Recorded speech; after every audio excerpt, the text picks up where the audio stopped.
आप लोगों को ज्ञात होगा, सुना होगा, पढ़ा होगा। एक ही विषय बहुत दूर तक चल सकता है। ओंकार में द्वादशांग ही गर्भित होता है, ऐसा शास्त्रों में उल्लेख मिलता है। अब धीरे धीरे समझ में आ रहा है कि हम प्राय करके बहुत तो सुनना चाहते हैं, लेकिन बहुत बार नहीं सुन पाते। बहुत बार सुनने की बात एक प्रकार से वह गहराई में पहुंचने लग जाता है। बीज का विकास अंकुर के रूप में होता है, ये सब लोग जानते हैं, और वो अंकुर ऊपर की ओर पहुंच जाते हैं, उनका विकास होता है। लेकिन यह भी जान रखना आवश्यक होता है कि उस समय जड़ों में भी एक गति आ जाती है। जड़ में जो गति आती है वो बहुत परिश्रम आवश्यक मानते हैं। वह गति एक प्रकार से किसी एक ध्रुव की ओर नहीं, किंतु जहाँ पर अपने लिए राशन उपलब्ध होता है उस ओर होती है। और हम ऊपर के विकास को ही विकास मानते हैं। हमारी ये धारणा आपको अलग भी हो सकती है। विदेशी शिक्षा में यही कुछ हो रहा है। विदेशी शिक्षा भविष्य को लेकर के होती है, तो भारत की शिक्षा प्राचीनता की ओर जाकर के अपना काम करती है। प्राचीनता में जाने से लाखों करोड़ों साधकों के द्वारा जो निष्कर्ष निकाला गया है वह अपने लिए कुछ ही समय में उपलब्ध हो जाता है। किंतु यदि अंकुर के विकास के साथ साथ हम उसकी जड़ों के बारे में भी सोचें, दो तरफ से विकास प्रारंभ होता है एक ही समय में। इधर अंकुर उत्पन्न होती है, वहाँ पर जड़ भी होते, तो जड़ उस पौधे के भार को सहन करने की क्षमता रखती है और वह भीतरी पृथ्वी को, मृत तत्व को आत्मसात करने का प्रयास करता है, और उसमें जो कोई पदार्थ उपयोगी है उनको वह ग्रहण करके पौधे को विकास करने में आगे बढ़ता रहता है। होता है, मानते हैं, किंतु यह अधूरा है। कभी भी तूफान आ जाए, झोंका आ जाए, तो आप कितने भी क्यों नहीं हो पढ़े लिखे, झोंका जब आ जाएगा तो आप गिर ही जाएंगे, नहीं समझे। किंतु झोंके के साथ आप अपने आप को संभालते हैं तो अपना आसन सिद्ध है यह समझ में आ जाता है। आसन सिद्ध का अर्थ यह है ऊपरी भार को वह सहन करें और नीचे एक प्रकार से किसी भी प्रकार से हमारे लिए बाधक तत्व न आए, इसकी सावधानी रखी जाती है। सुनना या बोलना यह समिति कहलाती है। इसमें दोष को दूर करने की क्षमता विद्यमान रहती है, किंतु नीचे का अलग है उसका विषय, और यह इतनी पुष्टि देता रहता है और एक प्रकार से उसको इतनी शांति और अपनी क्षमता पैदा कर देता है, तो वह ऊपर पूरा का पूरा हिल जाए, किंतु नीचे वह कभी भी बोलो क्या करता है, हिल नहीं सकता। आप वृक्ष के तने को देखो, पूरा भार उसके ऊपर विद्यमान रहता है और हवा लगते ही पत्ते तो हिलते ही हैं, फूल तो हिलते ही हैं और फल भी झूलने लग जाते हैं। पूरी शाखा का समूह वह सब कुछ इधर का उधर, इधर उधर का इधर होता रहता है, किंतु तना द्रव्य की भांति तटस्थ रहता है। उत्पाद वे द्रव्य युक्तम सत, बिल्कुल आप लोगों ने अच्छा उच्चारण के साथ सीखा, लेकिन द्रव्य की ओर दृष्टि रखना चाहिए। उस द्रव्य में से वह शाखाएं फूट रही हैं, किंतु वह द्रव्य उन सबको संभालता हुआ रहता है और ऐसी जड़ों को वह पहुंचाता रहता है। वो जड़ों का जाल बिछाता है। जैसे ऊपर वह छायादार वृक्ष खड़ा हो जाता है, शाखाएं फैल जाती हैं, उपशाखाएं भी फैल जाती हैं और वह बिल्कुल प्रफुल्लित रहते हैं, किंतु जड़ों कहाँ पर रहती हैं, जहाँ पर पानी होता है उस ओर चली जाती हैं और जाते जाते वह राशन को भी ढूंढती चली जाती है। कितनी भी हो वह हमेशा हमेशा रात दिन उसका विकास चलता रहता है। किसान प्राय करके जल का सिंचन जो करता है वह जड़ों की ओर चला जाए उस प्रकार करता है। आप लोग ऊपर ऊपर ही तेल क्रीम इत्यादि की लगा करके इसको सुचारू रूप से रखना चाहते हैं, लेकिन जिसके द्वारा इस शरीर का संचालन होता है उसके लिए कोई खर्च नहीं करते। या आपकी अपनी भाषा हो सकती है, भाव हो सकते हैं, अथवा जिस पद्धति की आप सेवा कर रहे हैं उसका परिणाम भी इसको कहा जा सकता है। इसमें आप संतुष्टि रखोगे, कभी भी आपको पुष्टि नहीं होगी। संतुष्टि का अर्थ पुष्टि नहीं है, किंतु वह काम चलाऊ है। कभी कभी वह धीरे धीरे घूम करके संतुष्टि तुष्टिकरण की ओर भी जा सकती है। और आज यही हो रहा है कि एक सूत्र में क्या भरा हुआ है ये हमें ज्ञात नहीं होता। जो पहले कह दिया कि एक ओम में पूरा का पूरा द्वादशांग पूरा आ सकता है, लेकिन पात्र के अनुसार ही उस ओम की व्याख्या की जाती है। इस व्याख्या में पूरा वह निहित रहता है। तो जड़ें यहाँ तक पहुँच जाती है, कहाँ तक पहुँच जाती है, कार्य से बिल्कुल दक्षता न लेकर के यूं ही छोड़ रहे हैं। ये आप लोगों के लिए भविष्य में निश्चित रूप से कठिनाई पैदा कर देंगे। अतीत को देखने से हमें कोई कठिनाई नहीं मिलती, क्योंकि जब ड्राइविंग करता है ना चालक वाहन का, तो उस समय एक दर्पण अपने सामने लटकाए रखता है। नहीं समझे वो क्या है? सामने तो कांच लगे हुए हैं और सामने का रास्ता देख लो। हाँ, सामने के रास्ता देखते हुए भी पीछे की भी क्या हालचाल है, इसको वह उस दर्पण के माध्यम से देखता रहता है।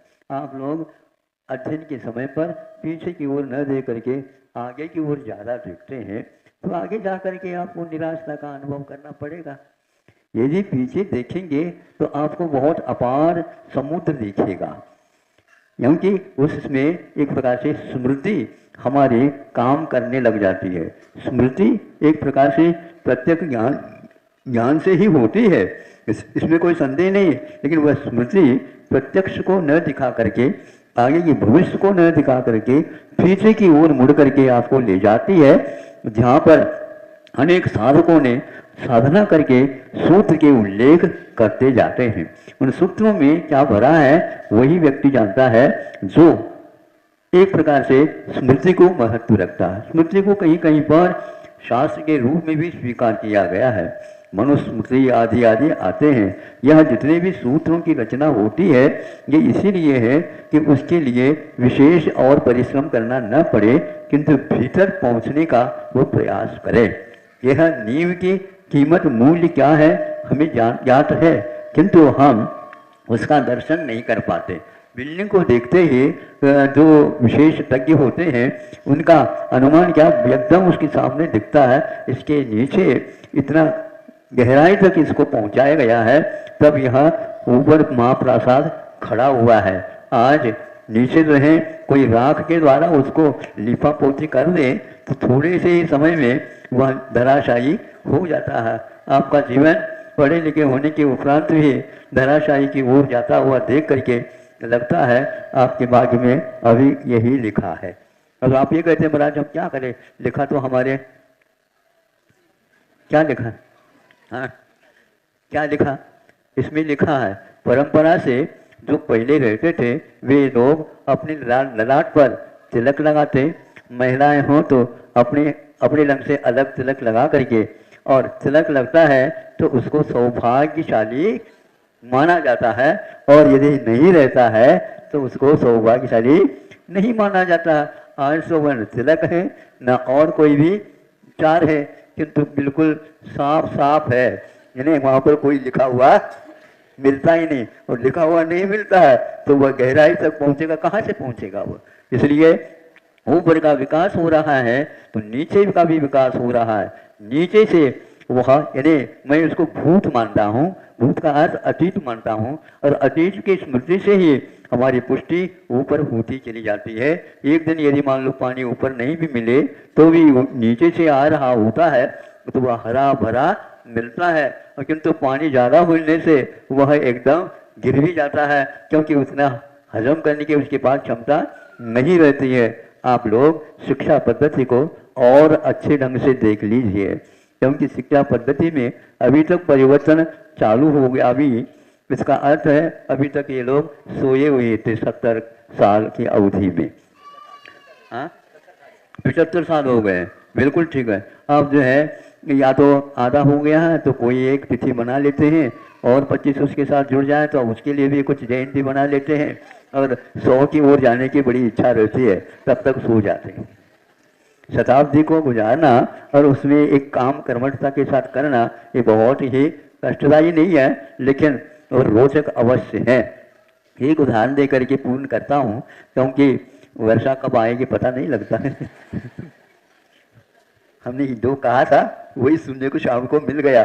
भैया देखो, बरसात किसी के अंदर में नहीं है और उससे बचना बहुत कठिन लगता है। नहीं नहीं, सब हो जाएगा, सब हो जाएगा। जब नाला चढ़ गया तब याद हो गया कि अब लोग वहां के वहां लोग रह गए, इधर आ ही नहीं पाए वो लोग, इधर से कोई उधर जा ही नहीं पा रहा। हम क्या करेंगे? इसीलिए उस सूखी नाले के ऊपर भी विश्वास करना ठीक नहीं रहता। वर्षा का काल है, इसलिए अब देखो, यह इतिहास की बात है। एक घी है, एक मिश्री है, और एक शहद में मधु है। मधु का अर्थ शहद ये नहीं लिया जाता है, मधु का अर्थ मीठा होता है। यह मीठा होते हुए भी इसमें और भी गुण रहते हैं, इसलिए उसको भी रखा। इन तीनों को अलग अलग रूप से लेंगे तो उसका कार्य अलग होगा, और इनमें से दो को मिला करके लेंगे तो अलग रहेगा, और इसमें तीन को मिलाएंगे तो बहुत कुछ चक्कर हैं। तीन को एक साथ लेओगे किंतु उसको एक मेक नहीं करोगे तो फल अलग अलग निकलते चले जाएंगे। किंतु जब इन तीनों को समान रूप से ले करके, यानी एक रत्ती है तो एक रत्ती दूसरे भी तीसरे में रहेंगे, इसको जब सम्मिश्रण अच्छे ढंग से करेंगे तो आचार्य कहते हैं वहां पर विष का उत्पादन होगा। जो वस्तु जीवन के लिए सहायक थी अब वह प्राणों की घातक बन गए। यह शास्त्रों के माध्यम से ज्ञात होता है और उससे हम बच सकते हैं। आज की शिक्षा पद्धति इस ओर देख ही नहीं रही है। अब इसमें शैली चिकित्सा आदि करने की कोई आवश्यकता ही नहीं है। हाँ, उसके सम्मिश्रण से यदि मारक शक्ति आ जाती है, उसके सम्मिश्रण के बाद उसको निकालने की क्षमता भी किसी के पास है तो आयुर्वेद के पास है। धतूरी जो विष है उस विष को भी वो मारक न रख करके वह जीवन प्रदाता के रूप में भी कार्य कर सकते हैं।